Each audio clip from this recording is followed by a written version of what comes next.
ito at hilingin natin sa Panginoon na bigyan pa tayo ng mga bago at sariwang pananaw tungkol dito.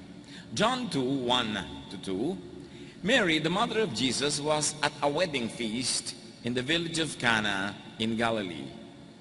Jesus and his disciples had also been invited and were there.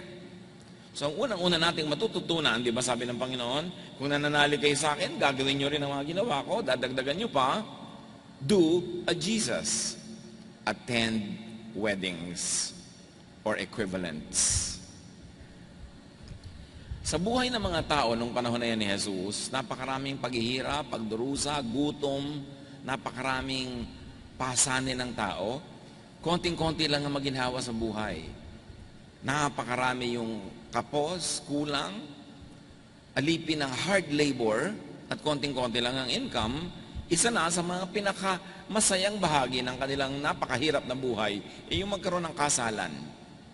Kasi may pagkain, may alak, may sayawan, may tugtugan, may kasiyahan. Isang malaking bakasyon kahit ilang oras lamang mula sa kanilang mahirap na buhay. And Jesus attended this wedding.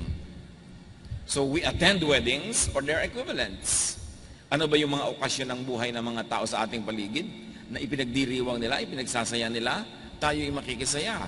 Lend your presence to people's events.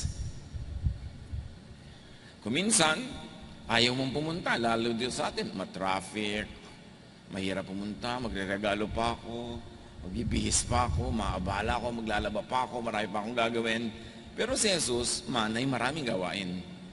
Pero hindi niya binaliwala ang isang simpleng okasyon ng kasalan, pumunta siya doon.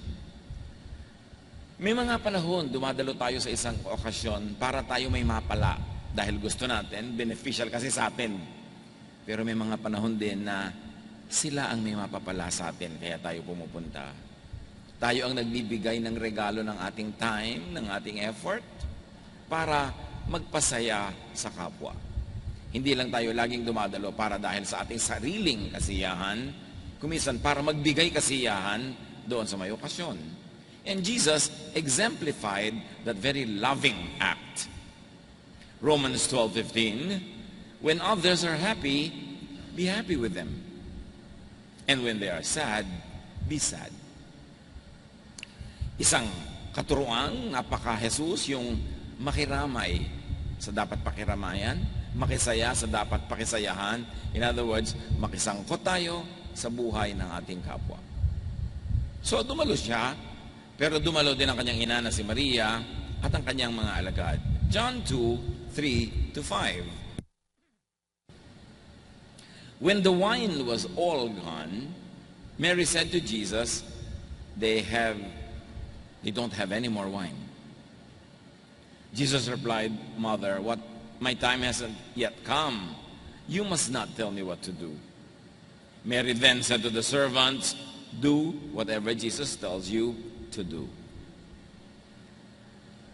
Naalaman ni Maria na wala ng wine. Ibig sabihin, uwian na.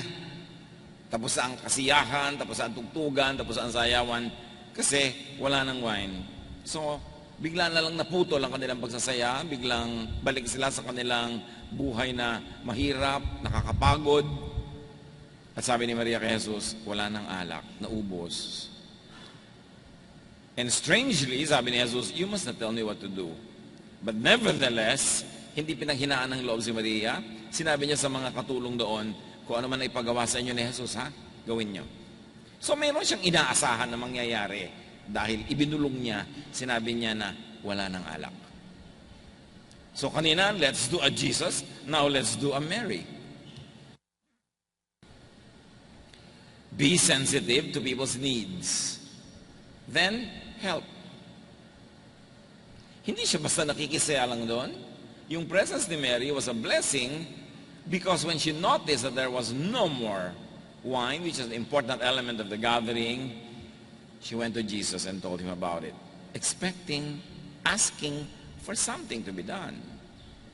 So do a Mary, be sensitive to people's needs, broker between demand and supply. Alam niyo yung broker between demand and supply, between may kailangan at pwedeng makatulong, between a pangangailangan and an answer, that is a very wonderful, beautiful ministry for God's people. At dyan magagaling ang marami mga nanay natin. Kung kanya-kanya ng pamilya yung mga anak niya o kanya-kanyang hanap buhay yung nanay, lagi niya ipinagdidilihensya doon sa mga anak niyang malaking kumita, yung mga mahinang kumita. Broker. Inilalapit niya yung may pangangailangan doon sa pwedeng makatugon sa pangangailangan na yon. And that's what Mary did. We too can do that, to broker between demand and supply. Alam mo, halimbawa, ng isang pamangkin mo ay walang pang-enroll, yun naman isang kapatid mo, mayroong extra money na nilalapit-lapit mo, yung isang pamangkin natin, wala siyang pang-enroll. Ganun ang mga trabaho ng mga anak ng Diyos. Pinagdudugtong yung nangangailangan doon sa sagot sa pangangailangan na yon. Of course, without needing to abuse the one who is extending the help. So do a Mary, be sensitive, broker, and intercede. She interceded in behalf of the hosts, yung mga merong handa, but also in behalf of those who were enjoying the gathering, whose enjoyment would suddenly be cut. And do a Mary, believe in your prayer. In a manner of speaking, Mary prayed to Jesus, they have no more wine. There are words between the lines. Kaya ang sabi sa kanya ni Jesus, don't tell me what to do. Ibig sabihin, alam ni Jesus na may pinapagawa sa kanya. Nonetheless, Mary told the servants, do whatever Jesus tells you. She was expecting and praying that Jesus would do something to solve the situation. Mark 11:24 tells us, therefore I tell you, whatever you ask for in prayer, believe that you have received it, and it will be yours. So Mary asked, Mary believed that she would receive what she asked for. That's why she told the servants, do whatever Jesus tells you. And then act on your prayer before you see results. Act on your prayer before you see results. Ang prayer ni Mary, do something. And before even seeing a result, she already acted on it. Sinabi niya sa mga katulong, kung ano man ang instruction sa inyo, gawin nyo. Hinanda na niya yung setting para mangyari yung kanyang hinihingi. Faith moves mountains. And a prayer of faith believes that the mountain already moved before it actually physically obeys. Sa pagpapatuloy ng kwento, John 2:6-11. At the feast there were 6 stone jars, water jars, that were used by the people for washing themselves in the way that their religion said they must. Each jar held about 20 or 30 gallons. Ang dami nito. 6 jars times 20 gallons, di 120 gallons na yon. Kung 30, di 180 gallons ang laman ng mga jars. Nakataob lang doon dahil wala namang seremonya, walang ritual, hindi ginagamit. So these were empty jars, seemingly innocent, useless items at the moment, but would have starring roles in what Jesus would do. Verse 7, Jesus told the servants to fill them to the top with water. First, Mary tells the servants, do what Jesus tells you. Now, Jesus tells the servants, punuin nyo ng tubig yung mga jar na yan. So, again, another character, aside from the empty jars, the servants. Seemingly innocent bystanders, seemingly useless at the moment, but they would also have starring roles in what would happen. Mary told the servants, Jesus told the servants. Dalawa na ngayon ang nagsabi sa kanila. Then after the jars had been filled, he said, now take some water and give it to the man in charge of the feast. Merong taga-approve kung ano ipapakain, kung ano ipapainom, merong in charge, merong events manager, events director. At sabi ni Jesus, ayang may tubig na, dalhin nyo doon sa master of the event. The servants did as Jesus told them. So as you can see, the story moves forward because the servants had been very, very cooperative. Kung ano sabihin sa kanila, ginagawa nila. Kasi kung hindi sila sumunod, hindi tutuloy ang kwento. Mahalaga yung obedience. The servants did as Jesus told them, and the man in charge drank some of the water that had now turned into wine. He did not know where the wine had come from, but the servants did. Sinabi ni Jesus, o dali nyo yan, patikimin nyo yung master of the program kung a-approve ba niyang isa-serve ang alak na yan. Hindi alam noong master of the event kung saan galing yung alak. Yung servants, alam nila kasi sila yung kumuha ng tubig sa balon. He called the bridegroom over and said, ikaw kakaiba ka. The best wine is always served first. Then after the guests have had plenty, the other wine is served. But you have kept the best until last. Naranasan niyo na ba na umattend kayo ng handaan na ang tagal-tagal magpakain? Especially, halimbawa, kasalan, ang tagal magpakain. Tapos may konting kung ano mang nakakain doon sa mesa. Halimbawa, butong pakuan, o mani, o mga balat-balat na kung ano-ano. Di ba ang sarap? Kasi gutom pa kayo gutom pa kayo. Kaya appreciate yung kung ano yung nandun. Pero pag sunod-sunod nang dumating yung pagkain, hindi mo na na-appreciate. Kaya sabi nitong program director, ikaw yung iba, yung pinakamasarap na wine, unang sinaserve. Kasi na-appreciate masyado. Kasi pa yung mga tao, sabik pa. Pero pagka sila nabubusog-busog na, yung mga second at third class wine na lang nilalabas, kasi hindi na masyado nakahalata ng mga tao yun dahil busog na sila. Pero ikaw kakaiba. Sa huli mo pa pala ilalabas yung superior. In other words, the wine produced by Jesus from this water was even more superior to the wine that was served originally.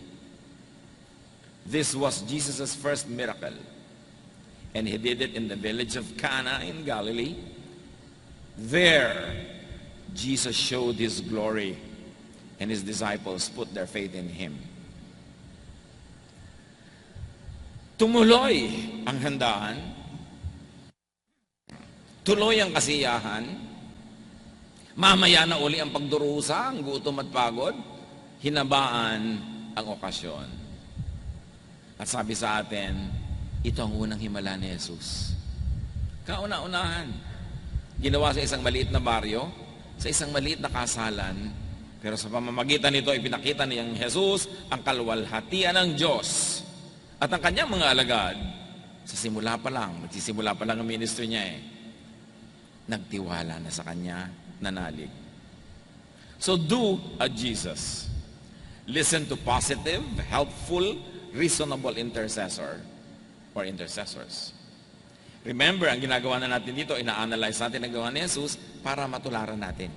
Kasi, sabi niya, if you have faith in me, you will do the things that I do. So you listen to positive, helpful, reasonable intercessors. Pag may lumalapit sa atin na mga anak ng Diyos, na sinasabi, alam mo, may pangangailangan si ganon, baka pwede mo matulungan, makinig kayo. Lalo't kaya nyo talaga. Kahit ka maaabala ng konti, mababawasan yung salansa ng pera mo doon sa kahon, pero kung malaking bagay ang gagawin nun sa kapwa, do a Jesus. Pero siyempre, may lalapit din sa atin ang mga baligtad naman. Naku, pinaghirapan mo yan. Sa'yo na lang yan. Huwag kang tumulong. Walang kwenta yung mga yan. May mga ganun din mga lalapit sa'yo. Pero ang sabi ni Mary sa kanya, they have no more wine. And Jesus made a miracle. The first, in fact, for such an event as that. Jesus listened to positive, helpful, reasonable intercession. So una nga sabi niya, you must have told me what to do. My time has not yet come. But Mary believed, mangyayari ito.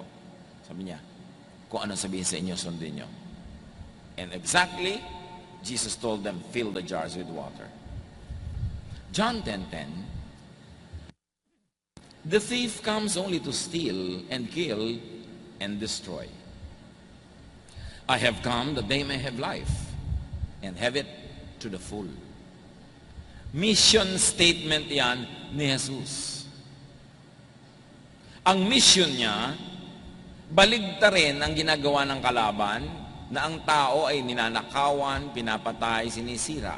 Sabi niya, dumating ako para bigyan kayo ng buhay, buhay na punong-puno, buhay na masigla, masagana, masaya, buhay na gusto ng Ama para sa inyo. Yun ang gusto ni Jesus. Kaya naman very consistent na nandun siya sa kasalan, iigsi na yung buhay ng party, pinahaba niya. Sukdang yun ang maging kauna-unahan niyang himala. Bakit hindi ang kauna-unahan niya, halimbawang himala, ay nagkaroon ng libo-libong mga tao na nagsisi sa kanilang kasalanan at lumapit sa Diyos. Parang mas religious yun, mas cinematic, mas maganda ang dating dapat sa mga religyoso. Bakit hindi pagpapalakad ng mga pilay at mga lumpo? Bakit hindi pagbibigay ng paningin sa mga bulag? Bakit wine? Di ba minamasama pa nga na maraming relihiyoso yung wine? Bakit wine? Parang napakababaw naman yan. Parang napaka-vain, napaka-worldly. Ang kauna-unahang himala ng anak ng Diyos ay hindi paglapit sa Panginoon ng mga kaluluwa ng napakaraming tao, kundi pagpapahaba ng isang party. Diyan natin nakikilala ang pag-ibig ng Ama through Jesus, na madalas hindi natin nakikilala kasi marami ang tingin natin sa Diyos, killjoy. Yung, ay tama na ang party, uwi na. Anong wine? Diba? Tubig na lang. Bakit maghahanda-handaan pa kayo? I-donate nyo na lang sa simbahan yan. Mga ganun ang alam natin. Nakaturoan, baligtad sa katotohanan ng Ama na ipinapakilala ni Jesus. Kaya maraming Kristiyano, kahit ang tagal-tagal na nila sinasabing Kristiyano sila, they need to be reacquainted with the true Jesus and the true God. Kasi puro ang nalaman lang nila yung mga itinuro sa kanila ng relihiyon na madalas baligtad. Isang Diyos na killjoy, isang Diyos na ayaw ka mag-enjoy, isang Diyos na puro parusa ang alam, at Diyos na laging galit. But God sent Jesus because God was so unhappy with the way people perceived Him and with the way religions have been teaching about Him. So Lord Jesus, produce and contribute high-quality wine to people's lives, to people's events and moments, whatever the equivalent of that wine is. Hindi laging wine. Pupunta ka sa isang handaan, alangan naman ang dala-dala mo lang isang gutom na sikmura. Bay magdala ka naman. Mabuti nga nung araw pag may mga okasyon, nung mga hanggang 1960s, ganyan. Lahat ng okasyon, yung mga bisita may bitbit.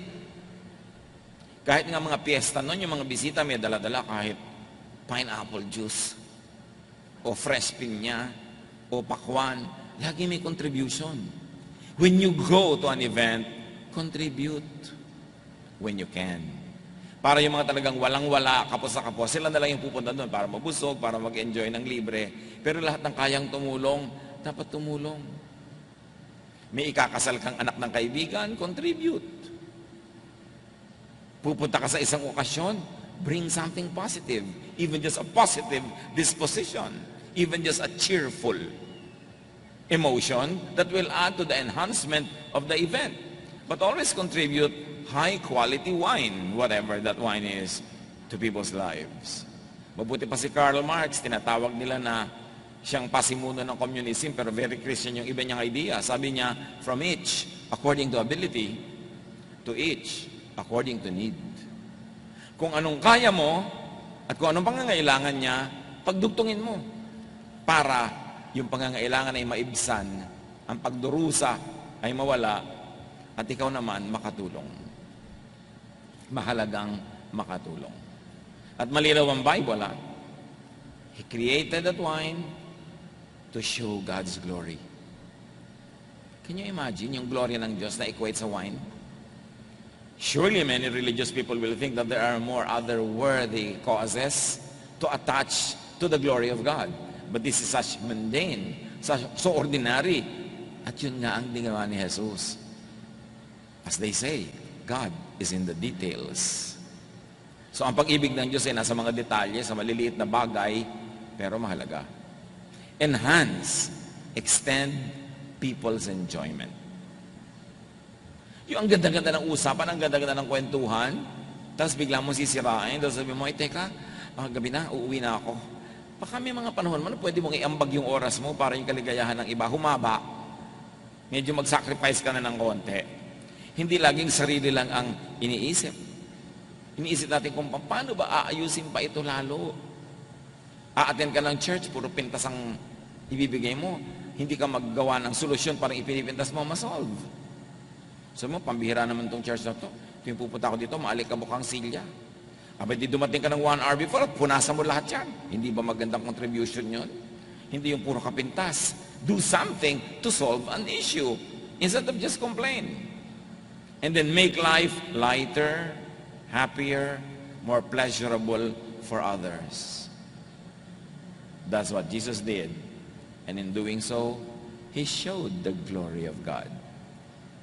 Ang gloria ng Diyos, hindi ang kaluwalhatian niya, hindi lagi nandito sa mga ulap, nandito sa lupa, sa maliliit na bagay, sa pangangailangan ng mga taong may pangangailangan. Pagka yan ay dinugtungan mo, pinasaya mo, nilagyan mo ng positive contribution, you are glorifying God like Jesus did. Life for most people can be full of hard work, can be beset with hunger, thirst, lack of good things, made painful by separation, by loss, by defeat, by suffering. So mahalaga sa buhay ng iba, lalo't halos malapit ng tumalon sa building, yung party, socializing, some wine, some food, some dancing, which really means merrymaking. Merrymaking isn't bad. It is not ungodly.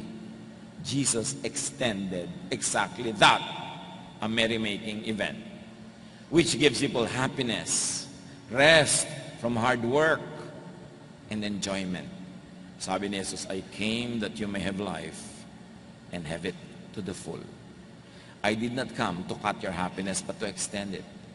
I did not come to make your life just black or white, but to fill it with color. I want you to have a full, meaningful life. This is the will of God the Father in heaven for you.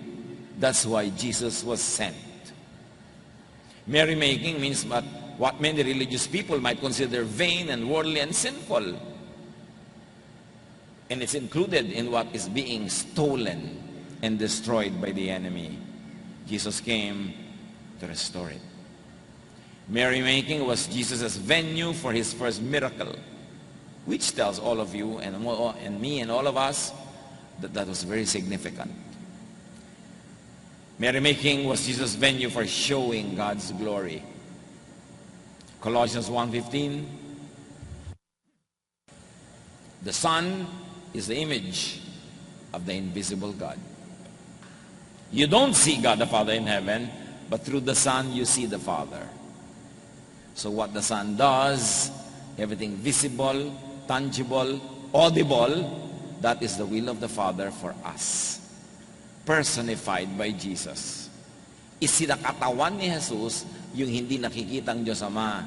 Kaya ang totoong pagpapakilala ng Diyos Ama sa atin ay yung pagpapakilala ni Jesus. Christ is exactly like God, God who cannot be seen. That's what the contemporary English version says about the same idea. John 1:14, from Him all the kindness and all the truth of God have come down to us. Ang lahat daw ng kabaitan, lahat ng katotohanan ng Ama ay pinadaan kay Jesus para maintindihan natin.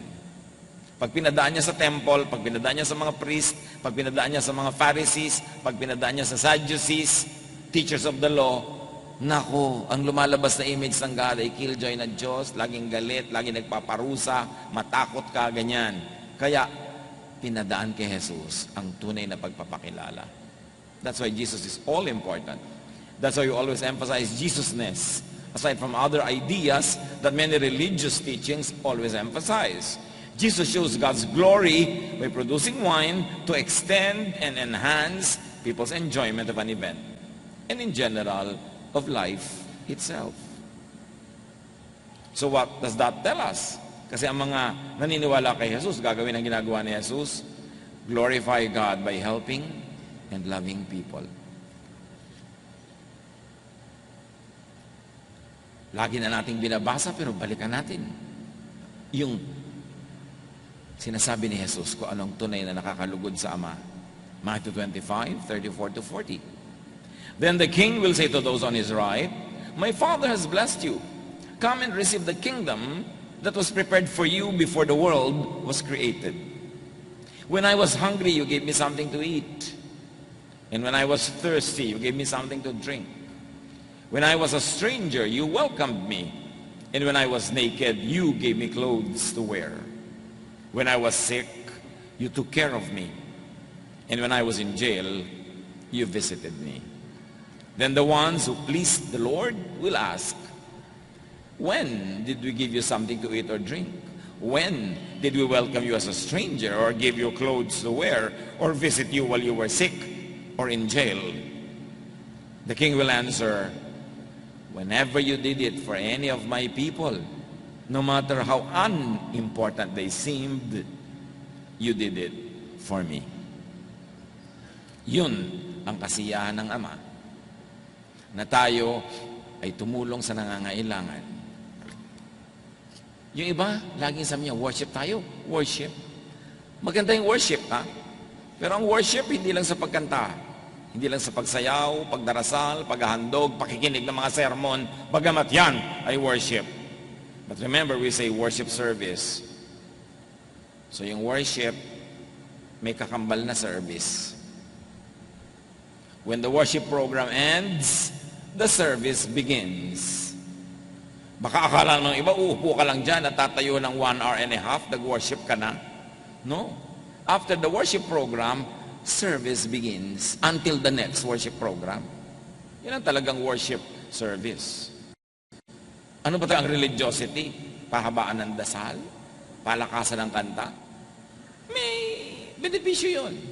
Pero sabi sa James 1:27, religion that pleases God the Father must be pure and spotless. And what does it mean to be pure and spotless? You must help needy orphans and widows and not let this world make you evil. Yun ang tunay na high quality religion. High religion to God is you and me helping the needy. Yun ang worship na may service.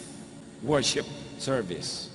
At pag sinabing pure and spotless, attendance in religious events. Ang tunay na pananampalataya sa Diyos, ang mataas na uri ng pagiging relihiyoso, ay ang pagiging mabuti sa kapwa. At hindi nakalalampas sa pansin ng Ama. At yan daw ang mga gagantimpalaan pagdating ng panahon.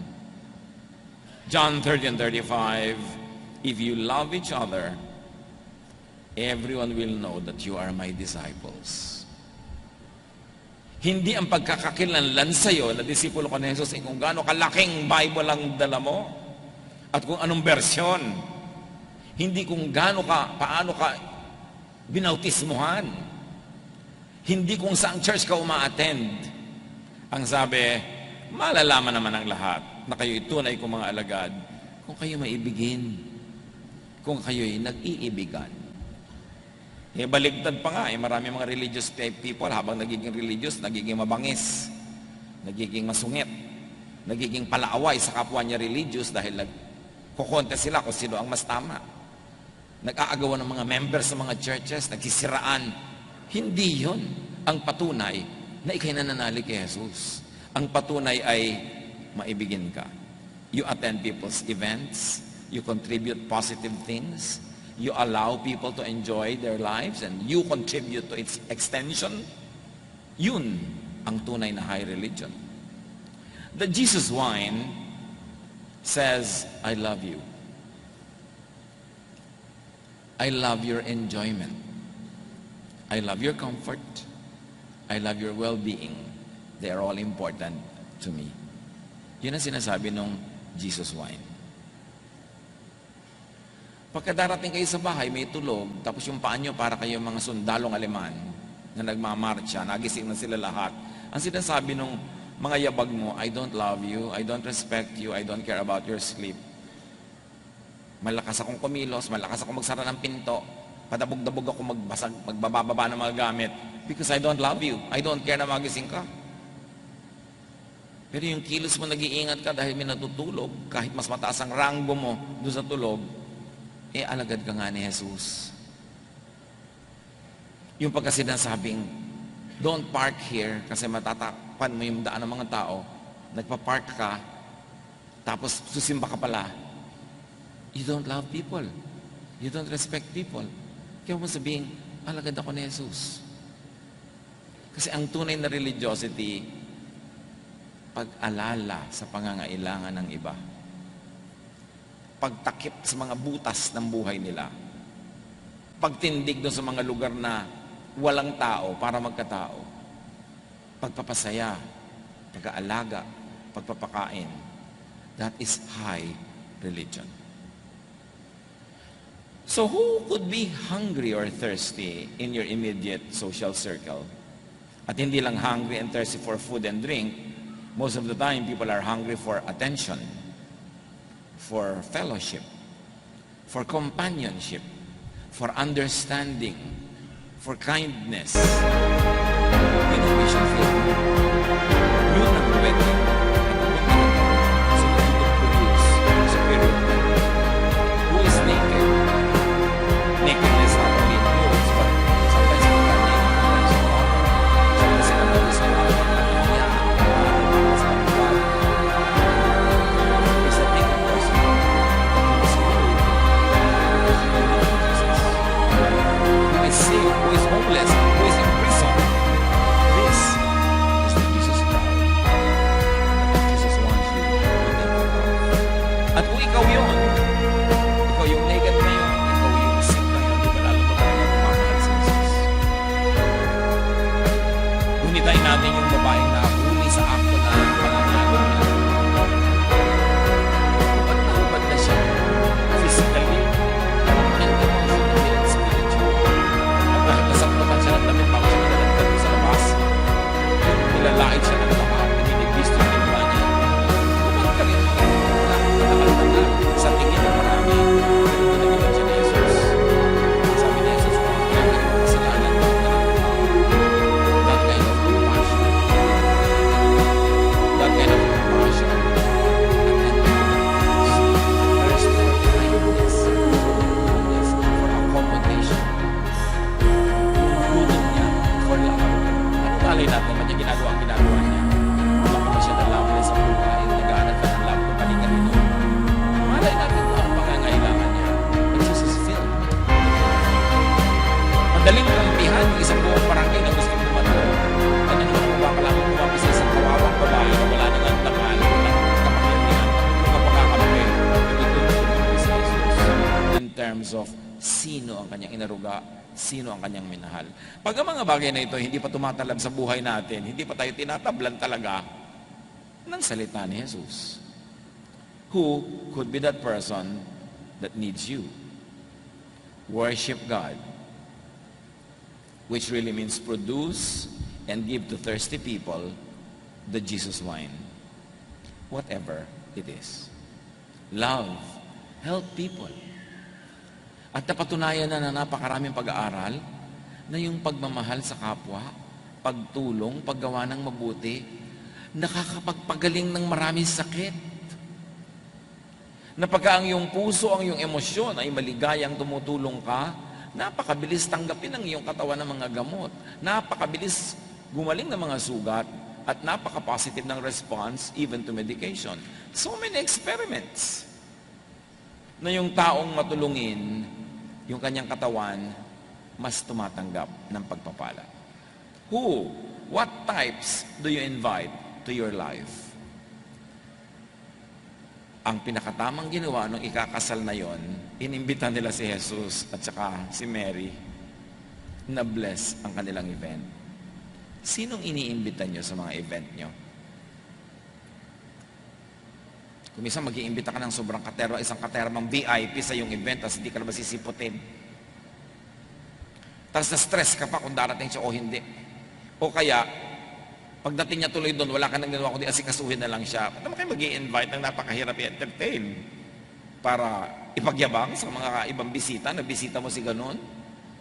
Invite people who really matter to you. People who care for you. People who will care for you. Yun namang i-develop natin mga relationships, hindi yung mga trophy guests. Guest na magandang ilagay sa listahan, nakakahanga, pero hindi ka nga kilala. Dapat mag-isip-isip tayo ng mga style natin sa buhay, kung sino ang pinapapasok natin sa ating buhay, sino ang pinapapasok natin sa ating mga event. Invite a Mary to your life. Imagine kung meron kang tao na parang Mary, yung sensitive sa'yo, tapos inilalapit ka sa iba, speaking for you, that's a blessing. And most importantly, invite Jesus to your wedding, whatever that event is, into your life. The Jesus presence means more wine, more enjoyment, an extension of happiness. Kaya huwag nating i-misrepresent si Jesus. Ang presence ni Jesus will not belittle the enjoyment of other people. Ang mahalaga sa'yo, mahalaga kay Jesus. Yung concern mo, concern niya. Kahit iba ang iniisip ng standards ng religion, kung ano ang mahalaga, kay Jesus, ikaw ang mahalaga. Yung nararamdaman mo, yung damdamin mo, yung pangangailangan mo. At tayong mga nananalig kay Jesus, ganun din na ibigay nating pagpapahalaga sa iba. Pahalagahan natin ang nararamdaman nila. Mga anak, pahalagahan nyo ang mga nararamdaman nyo yung magulang habang wala pa kayo. Gabing-gabi na, madaling araw na wala pa kayo. May nararamdaman ng mga magulang nyo. Igalang nyo yun. Minimize such stress in their lives. Mga magulang din naman, igalang ang mga nararamdaman ng anak dahil talagang may mga bagay na iba na ngayon ang paraan kaysa nung tayo ang mga kabataan. So, maging sensitive tayo sa isa't isa. Mga asawa na ang inyong kabiyak ay nag-aalala kung nasan kayo, sino ang inyong kapiling. Di ba mahirap yun? Igalang niya yung kanilang damdamin. Huwag yung sasaktan.